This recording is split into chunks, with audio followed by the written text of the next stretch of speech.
নমস্কার সবাইকে। আজকে একটা ভিন্নধর্মী ভিডিও পোস্ট করছি, কারণ এই ভিডিওটা পোস্ট করার খুব দরকার হয়ে পড়েছে। আমার চ্যানেলে এই ধরনের ভিডিও আমি পোস্ট করি না কখনোই। তো আজকে আপনারা দেখতেই পাচ্ছেন ক্যাপশনে এসএলএসটি 2016 যে প্যানেল বাতিল হওয়ার রায় হাইকোর্টে, এই বিষয়টা নিয়ে আজকে কথা বলবো। তার আগে আপনারা এই ভিডিওটা একটুখানি দেখে নিন।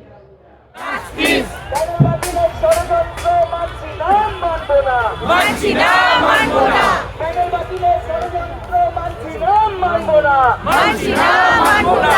বাতিলের ষড়যন্ত্র মানছি না, মানব না, মানছি না, মানব না।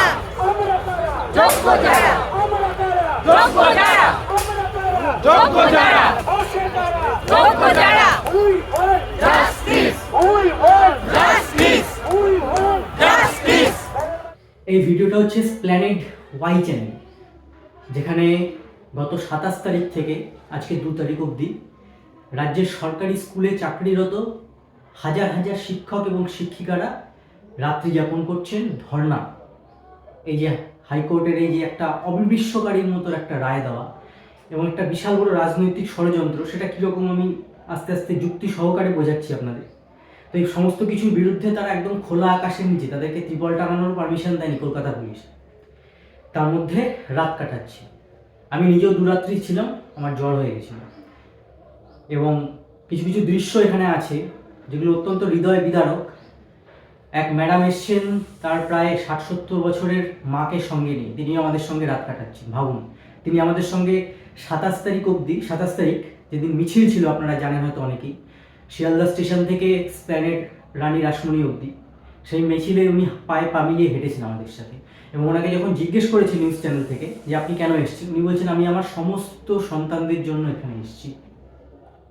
অনেকে এসছেন তার পরিবারকে নিয়ে, ছোট বাচ্চা ঘরে রেখে আসতে পারেনি, ঘরের দেখার কেউ নেই, তাকে নিয়ে ঠান্ডা রাতের মধ্যে তারা রাত কাটাচ্ছে।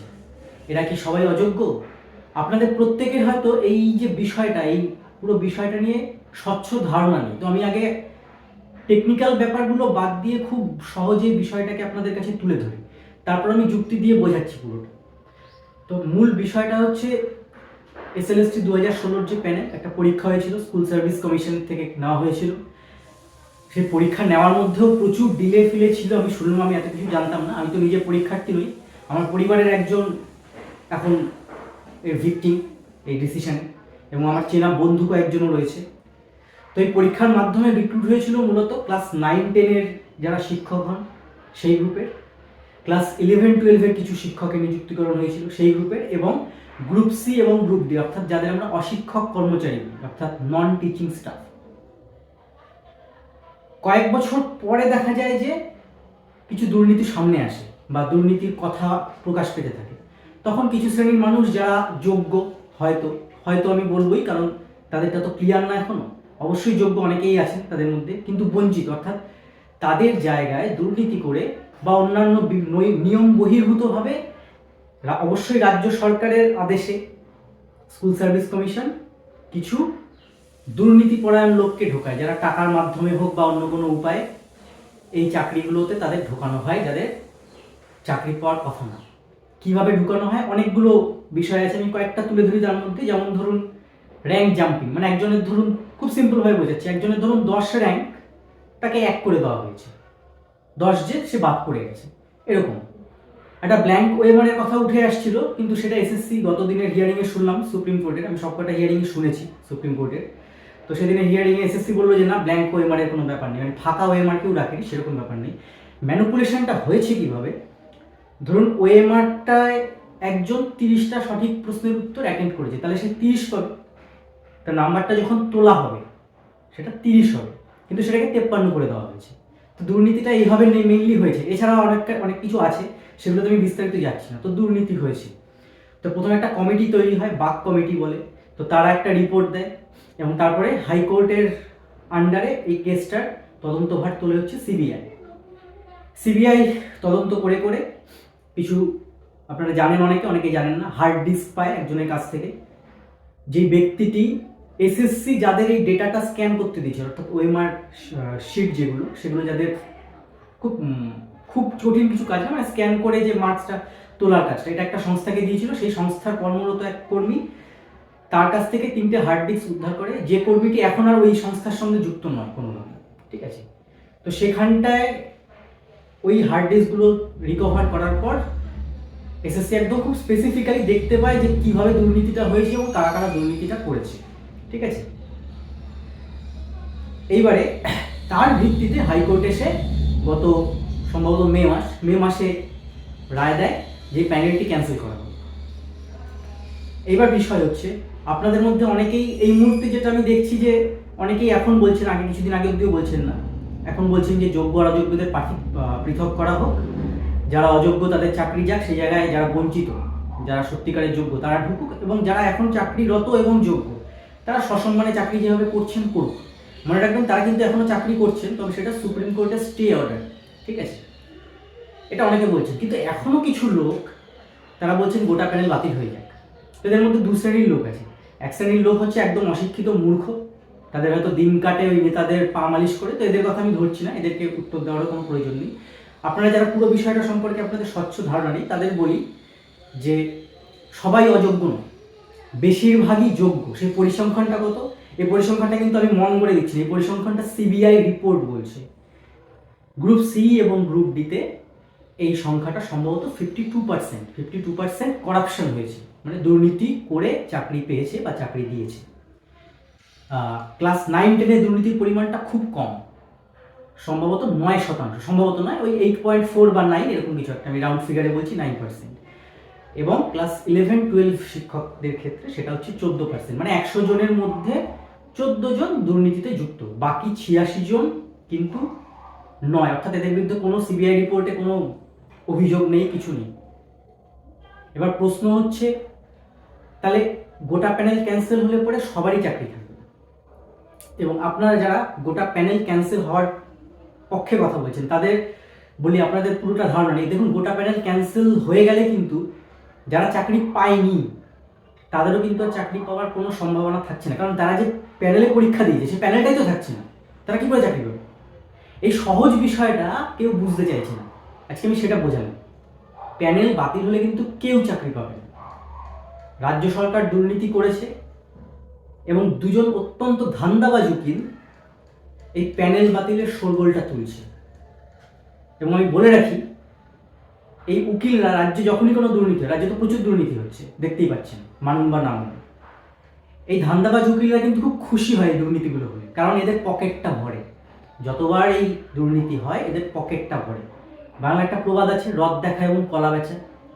এদের কাছে রদ দেখাটা হচ্ছে মজা দেখা, মানে এই উকিলরা যে রাজনৈতিক দলের প্রতিনিধি, প্রথমত সেই রাজনৈতিক দল তো একটা শোরগোল তোলার একটা সুযোগ পেয়ে যায় দুর্নীতিগুলো হলে। যখন এই প্যানেলটা বাতিল হচ্ছে তখন এরা একটা রাজনৈতিক ফায়দা লোটার একটা সুযোগ পেয়ে যাচ্ছে রাজ্য সরকারের বিরুদ্ধে বলে। তো এটা হচ্ছে ওদের রদ দেখা, ওরা মজা দেখছে, সবাইকে খেপেই দিচ্ছে। আর কলা বেচে কি হয়, লাভ হয়, এদের তো পকেটে টাকা ঢুকছে প্রত্যেকটা কেসে, এদের মূল উদ্দেশ্যই।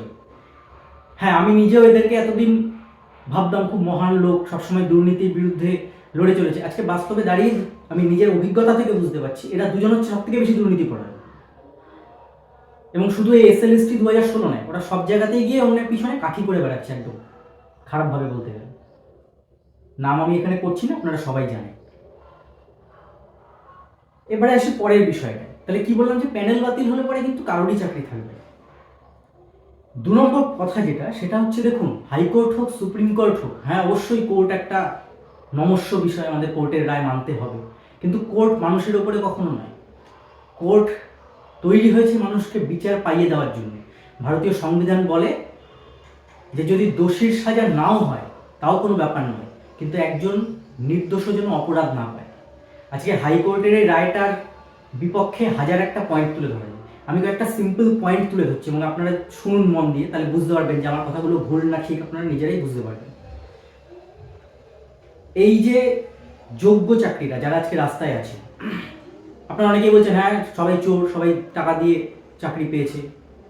এদের মধ্যে অনেক মানুষ আছেন যারা প্রাইভেট টিউশন করে নিজের পড়ার খরচটুকু চালাতেন, আজকে তারা চাকরি পেয়ে পায়ের তলায় মাটি পেয়েছেন। আপনাদের তো এই সিম্পল সেন্সটুকু আছে, এইটুকু বোঝেন। সবাই কি সোনার চামচ মুখে দিয়ে জন্মায় না? প্রচুর পরিশ্রম করে খেটে এই সরকারি চাকরিটা পাওয়া তাদের স্বপ্ন ছিল। সবার পক্ষে ওই টাকাটা দেবে কি করে, অ্যামাউন্টগুলো তো জানেন আপনারা, লাখ লাখ টাকা দিয়ে এক একজন দুর্নীতি করে চাকরি পেয়েছে। এই টাকাটা এদের মধ্যে অনেকেরই দেওয়ার ক্ষমতাই ছিল না। 2 নম্বর পয়েন্ট, এই যে যোগ্য শিক্ষকরা আজকে চাকরি হারিয়েছেন, এখন স্টে অর্ডারে চাকরি করছেন, এদের মধ্যে প্রচুর লোক আছেন যারা আগে অন্য সরকারি স্কুলে চাকরি করতেন, প্রাইমারি, যেহেতু তারা বেটার হাই স্কুলে চাকরি পাচ্ছেন সেই জন্য সেই চাকরিটা তারা ছেড়ে এসেছে। অবশ্যই আমি আজকে যদি একটা 30,000 টাকার চাকরি করি এবং কালকে যদি আমি একটা 50,000 টাকার চাকরি আমার লেগে যায়, তো এই 50,000 টাকার চাকরিতে যাবো না? আমি কি করে জানবো কে দুর্নীতি করবে না কি করবে? সেই চাকরি আমার থাকবে না। তাহলে হাইকোর্টের এই রায়টা যখন দিচ্ছেন ডিভিশন বেঞ্চ, তো তারা ভাববে না যে এই তারা হাইকোর্ট তো মেনে নিচ্ছে। হাইকোর্ট বলছে কি, হাইকোর্টের রায়ের পেছনে যুক্তিটা ছিল যে হ্যাঁ সিবিআই বলছে দুর্নীতি হয়েছে, সিস্টেমেটিক ফ্রড, একটা পার্টিকুলার ওয়ার্ড ইউজ করে হয়েছে তারা, সিস্টেমেটিক ফ্রড হয়েছে এবং এসএসসি সঠিকভাবে বলতে পারছে না যে সিবিআই যে দুর্নীতি করে চাকরি পাওয়া শিক্ষকদের লিস্টটা দিয়েছে এর বাইরেও কেউ দুর্নীতি করে চাকরি পেয়েছে কিনা। নিঃসন্দেহে ভ্যালিড পয়েন্ট। তো এটার মানে আপনি কিন্তু স্বীকার করে নিচ্ছেন যে এখানে প্রচুর যোগ্য প্রার্থীও আছে। আপনি যেমন সিবিআই রিপোর্টের ভিত্তিতে বুঝলেন দুর্নীতি হয়েছে, সেরকম বুঝে গেলেন যে এখানে প্রচুর যোগ্য প্রার্থী আছে এবং যোগ্যরাও কিন্তু সংখ্যায় অনেক বেশি দুর্নীতি করে চাকরি পাওয়া লোকেদের থেকে। তাহলে আপনি এরকম একটা রায় কি করে দেন? আপনার তো উচিত ছিল যে সেগ্রিগেশনটা কি করে হয়, সেটা কিভাবে করা যায় সেই দিকে নজর দেওয়া। আপনি দুম করে একটা রায় দিয়ে দিলেন কিভাবে? অনেকে বলছে হ্যাঁ কেন হাইকোর্টে তখন যোগ্যদের উকিল ছিল না, সেভাবে ডিফেন্ড করেনি। দেখুন, আদালতে মানুষ দুটো কারণে যায়, হয় কারোর বিরুদ্ধে অভিযোগ নিয়ে, নয় কারোর বিরুদ্ধে অভিযোগ থাকলে সে সেটাকে ডিফেন্ড করতে যায়। যারা চাকরি করছেন, যাদের বিরুদ্ধে কোনো অভিযোগ নেই, তারা হঠাৎ করে কি করতে যাবেন হাইকোর্টে এমনি এমনি? আজকে দুম করে প্যানেল বাতিল হয়ে যাবে, তারা কি করে বুঝবেন? অভিযোগ তো দুর্নীতি যারা করেছে, অর্থাৎ এসএসসি চেয়ারম্যান, তিনি কিন্তু বেল পেয়ে গেছেন। যেই দুর্নীতিটা ঘটিয়েছে, যার মাধ্যমে হয়েছে, সে কিন্তু বেল পেয়ে গেছে, অলরেডি জামিনে আছে। কিন্তু এই মানুষগুলো আজকে পথে রাত কাটাচ্ছে। হাইকোর্টের রায়, আবারও বলি, কতটা অবিবেচকের মতো। অনেকে আছেন যারা অন্য স্কুলে, মানে এখানে চাকরি করছেন, 2016 SLST-তেই চাকরি করছেন, তার মধ্যে তাদের অন্য স্কুলের চাকরি হয়েছে, কিন্তু যেহেতু সেখানটায় পে গ্রেডটা কম, অর্থাৎ মাইনে কম, তাই তারা সেখানে যান, সে অ্যাপয়েন্টমেন্ট লেটার তাদের বাড়িতে হয়তো পড়ে আছে। তো এদের কথা হাইকোর্ট ভাবলো না একবার? এটা কি করে হতে পারে? আর সেই জন্যই হাইকোর্ট সন্দেহের ঊর্ধ্বে নয়। শিক্ষকরা অনেক ভদ্র, মার্জিত, রুচিশীল, তাই তারা হাইকোর্টের বিরুদ্ধে ওরকমভাবে কথা বলছে না। আমি শিক্ষক নই, আমার পরিবারের একজন ভিক্টিম, তাই আমি এই কথাগুলো বলতেই পারি। সুপ্রিম কোর্টের প্রধান বিচারপতি বলছেন ডাল মে কুছ কালা হ্যায় ইয়া সব কুছ কালা হ্যায়। আরে আপনি সুপ্রিম কোর্টের প্রধান বিচারপতি, আপনি ওখানে কমেডি শো করতে আসেননি বসে, আপনি ডায়লগ দিচ্ছেন সুপ্রিম কোর্টের চেয়ারে বসে। আপনার কাছে তো প্রমাণ যা সাবমিট করা আছে তার ভিত্তিতে আপনি কথা বলবেন। আগের দিন সঞ্জীব খান্নার এজলাসে যখন এই মামলাটা আসলো, ফার্স্ট হাফ দেখে মনে হলো উনি মানে এই পুরো কেসটার বিষয়ে কোনো কেস স্টাডি করেই আসেননি, উনি জানেনই না কিছু। অনেকে বোঝানো হচ্ছে যে হাইকোর্টের রায়টা সিবিআই এর তথ্যের উপর ভিত্তি করে উনি মানতে চাইছেন না, এবং তার পেছনে উনি কিছু যুক্তি দিয়েছেন, সেগুলো ডিফেন্ড করার দরকার ছিল এসএসসি, কিন্তু এসএসসি ইচ্ছায় হোক বা অনিচ্ছায় হোক ডিফেন্ড করছে না। অথচ এই যোগ্য শিক্ষকদের যারা উকিল, তাদের কাছে কিন্তু সেই এগুলো ডিফেন্ড করার জন্য পয়েন্ট রেডি আছে। আর এই দুজন উকিল যারা সবসময় প্যানেল বাতিল করে চিৎকার করছেন, এদের মূল উদ্দেশ্য কিন্তু রাজনৈতিক ফায়দা লোটা আর নিজেদের পকেট ভরানো, আর কিছু নয়। হাইকোর্টের উচিত ছিল, এটা আমার ব্যক্তিগত মতামত এবং আমি আশা করি আপনারা সহমত হবেন, যে সিবিআই যে রিপোর্ট দিয়েছে সেই রিপোর্টের ভিত্তিতে, সিবিআই তো সিলেক্টেড করে নাম সহ লিস্টও কিন্তু আছে, যে এরা হচ্ছে, আপনারা দুটো ওয়ার্ড শুনেছেন, টেইন্টেড আর নন টেইন্টেড। টেইন্টেড মানে কলঙ্কিত, নন টেইন্টেড মানে নিষ্কলঙ্ক, মানে যাদের বিরুদ্ধে কোনো অভিযোগ নেই। তাহলে টেইন্টেডদের লিস্টটা আছে, তা আপনারা আগে সেই টেইন্টেডদের বার করে দিন, করে এবার ওয়েটিং লিস্টে যারা আছে তাদেরকে সেই জায়গাটা ঢোকান। এবার আপনি বলছেন যে এর বাইরেও কেউ দুর্নীতি করে ঢুকেছে কিনা সেটা বোঝা যাচ্ছে না। বেশ, এদের আগে তো এই প্রসিডিওরটা সেরে ফেল, তাতে তো অন্তত কিছু লোক তো জালি লোক বের হয়ে গিয়ে কিছু যোগ্য লোক চাকরি পেয়ে যাবে। তারপরে আপনি সিবিআইকে ফার্দার ইনভেস্টিগেশন করতে বলুন, তারপরে যদি আর 100 জন লোক বেরোয় যোগ্যদের মধ্যে থেকে, আপনি তাদের পরে বাদ দিতে পারলেন। আপাতত তো নাম্বারটা কম না, 4000-5000 লোক যদি যোগ্য লোক যদি চাকরি পেয়ে যায়, এটাই তো সুবিচার, তো এটাকেই বলে নাকি? আমরা দেখলাম হাইকোর্টের একজন বিচারপতি অভিজিৎ গঙ্গোপাধ্যায়, এখন তো উনি আর বিচারপতি নন, উনি একজন রাজনৈতিক নেতা, উনি বেশ কিছু ল্যান্ডমার্ক ডিসিশন দিলেন, যে ডিসিশনের বোধহয় সবগুলোই বা ম্যাক্সিমামই সুপ্রিম কোর্টে গিয়ে স্টে খেয়ে মারা গেল। মানে উনি যে ভার্ডিক্টগুলো দিয়েছিলেন সেগুলো কিন্তু মানে অল্প কিছু দিনের জন্য বহাল হয়ে পরে আবার সুপ্রিম কোর্টে স্টে খেয়ে গিয়েছিল। উনি কি করলেন, একজন হাইকোর্টের বিচারপতি, আপনারা ভেবে দেখুন, একজন হাইকোর্টের বিচারপতি জানেন না ওনার বিচারাধীনে যে কেসটা আছে সেই কেস নিয়ে উনি কখনো মিডিয়ায় মুখ খুলতে পারেন না, এই জিনিসটা উনি জানেন না। উনি গিয়ে এবিপি আনন্দে গিয়ে সাক্ষাৎকার দিচ্ছেন যে কেস ওনার আন্ডারে আছে সেই কেস নিয়ে, এবং সম্ভবত আমার সঠিক জানা নেই, সম্ভবত এই কেস থেকে ওনাকে সরিয়ে দেওয়া হয়েছিল। তো এটা কি ইচ্ছাকৃত নয়?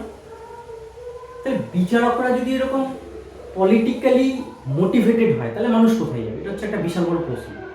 সেই জন্যই হাইকোর্টের ডিসিশনটা আমি মনে করি ব্যক্তিগতভাবে সম্পূর্ণভাবে রাজনৈতিক উদ্দেশ্য প্রণোদিত, একদম, এর বাইরে কোনো কথাই নেই। একজন শিক্ষক আছেন যিনি কদিন পর রিটায়ার করবেন, তারও চাকরি চলে গেছে এই রায়ে। ভাবতে পারছেন মানে রিটায়ার করবেন মানে কি, সে তো টাকা দিয়ে চাকরি পায়নি। তাহলে এই হচ্ছে পুরো বিষয়টা। আগামী 7 তারিখ হিয়ারিং আছে। প্রধান বিচারপতি কিছু পয়েন্ট তুলে ধরেছেন, আগে কিছু সন্দেহ প্রকাশ করেছেন বলা ভালো, যে সিবিআই যে তথ্যগুলোর ভিত্তিতে সেগ্রিগেশন করেছে সেই তথ্যগুলো কি ফেব্রিকেটেড। তো সেটার এগেনস্টে কিছু টেকনিক্যাল ভাবে সেটাকে ডিফেন্ড করতে হবে, তার জন্য যোগ্যদের যারা উকিল তারা প্রস্তুত আছেন।